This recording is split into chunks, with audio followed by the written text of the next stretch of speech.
প্রবল দুর্যোগে বিপর্যস্ত পরিস্থিতি উত্তরবঙ্গে। দার্জিলিংয়ের পরিস্থিতি ভয়াবহ। ধসের জেরে হুড়মুড়িয়ে ভাঙছে সেতু, পাহাড়ে বাড়ছে মৃতের সংখ্যা। একাধিক রাস্তায় ধস নেমে কার্যত যোগাযোগ ব্যবস্থা বিচ্ছিন্ন হয়েছে। সিকিম এবং কালিম্পংয়ে যোগাযোগ ব্যবস্থা সম্পূর্ণ বিচ্ছিন্ন। আটকে বহু পর্যটক, চলছে উদ্ধার কাজ। টানা বৃষ্টিতে উত্তরবঙ্গের সমস্ত নদীর জলস্তর বাড়ছে। উত্তরাখণ্ড এবং হিমাচলের পর উত্তরবঙ্গ কেন দিন দিন দুর্যোগ বাড়ছে? পর্যটকদের সাহায্যে দার্জিলিং পুলিশের কন্ট্রোল রুম খুলে দেওয়া হয়েছে। আটকে পড়া পর্যটকদের সাহায্যের জন্য কন্ট্রোল রুমের নম্বরও দেওয়া হয়েছে। পর্যটন কেন্দ্র যেমন টাইগার হিল, রক গার্ডেন আপাতত বন্ধ রাখা হয়েছে। টয় ট্রেন যে পরিষেবা, সেই পরিষেবাও কিন্তু স্থগিত রাখা হয়েছে। আবহাওয়া দফতর জানিয়েছে বৃষ্টি চলবে 7ই অক্টোবর পর্যন্ত।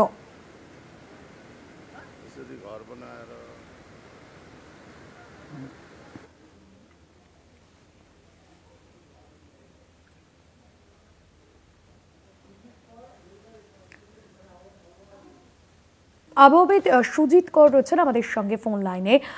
সুজিত বাবু, যে পরিস্থিতি উত্তরবঙ্গে তৈরি হয়েছে এবং এই যে উত্তরবঙ্গে কেন দিন দিন দুর্যোগ বাড়ছে, এই বিষয়ে আপনার কাছে জানতে চাই, এবং পাশাপাশি আগামী কয়েকদিনে পরিস্থিতি কোন জায়গায় যেতে পারে, আবহাওয়ার এখনো পর্যন্ত কি পূর্বাভাস রয়েছে? দেখুন, আজকে যে পরিস্থিতি তাতে কিন্তু উত্তরবঙ্গ এবং তার সাথে সাথে অ্যাডজাসেন্ট বিহার, এই সমস্ত অঞ্চলগুলোতে ভারী থেকে অতি ভারী বৃষ্টিপাত সংঘটিত হবে। কোচবিহার, আলিপুরদুয়ার এগুলোতে অতি ভারী বৃষ্টিপাত, দার্জিলিং, কার্শিয়াং, কালিম্পং এগুলোতে অতি ভারী বৃষ্টিপাত সংঘটিত হবে। এছাড়া যেটা গুরুত্বপূর্ণ বিষয় সেটা হচ্ছে যে উত্তর দিনাজপুর এবং দক্ষিণ দিনাজপুরেও ভারী বৃষ্টিপাতের একটা সম্ভাবনা দেখা যাচ্ছে। বাকি জেলাগুলোতে বিচ্ছিন্নভাবে হালকা বৃষ্টিপাতের একটা প্রবাবিলিটি দেখা যাচ্ছে। উত্তরবঙ্গের এই পরিস্থিতি যেটা দেখতে পাচ্ছেন, এটা দীর্ঘদিনের অব্যবস্থার ফল। আনওয়াইজ গ্রোথ এবং ডেভেলপমেন্ট, উত্তরবঙ্গকে নিয়ে বাস্তবিক ক্ষেত্রে কোনো উন্নয়ন পরিকল্পনা গৃহীত হয়নি এবং দীর্ঘদিনের অব্যবস্থার প্রভাবেই আলটিমেটলি উত্তরবঙ্গে এই অবস্থাটা চলছে।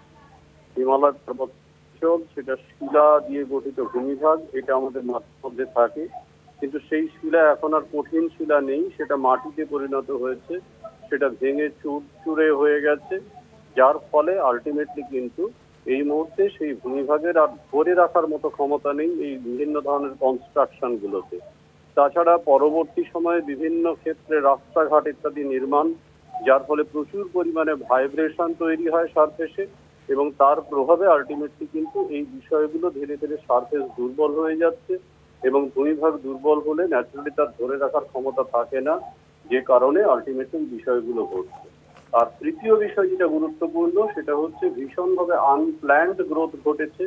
আপনারা দেখতে পাচ্ছেন, দেখলে বুঝতে পারবেন যে নদী খাতগুলো, পার্শ্ববর্তী যে বসতি ক্ষেত্রগুলো, সেগুলো একেবারে নদীর গায়ে গায়ে গড়ে উঠেছে।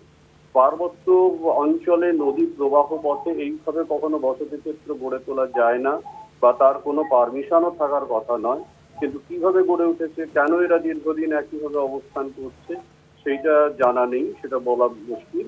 কিন্তু যেটা বিষয় সেটা হচ্ছে দীর্ঘদিন এই জায়গাটায় কোনো নজর দেওয়া হয়নি, কোনো মনিটরিং হয়নি, সারফেস সেই কারণের জন্য দুর্বল হচ্ছে। ধন্যবাদ জানাবো আপনাকে। আবহাওয়াবিদ সুজিত কর ছিলেন আমাদের সঙ্গে ফোন লাইনে। ধসের জেরে হুড়মুড়িয়ে ভাঙছে সেতু এবং এখনো পর্যন্ত পরিস্থিতি যথেষ্ট ভয়াবহ।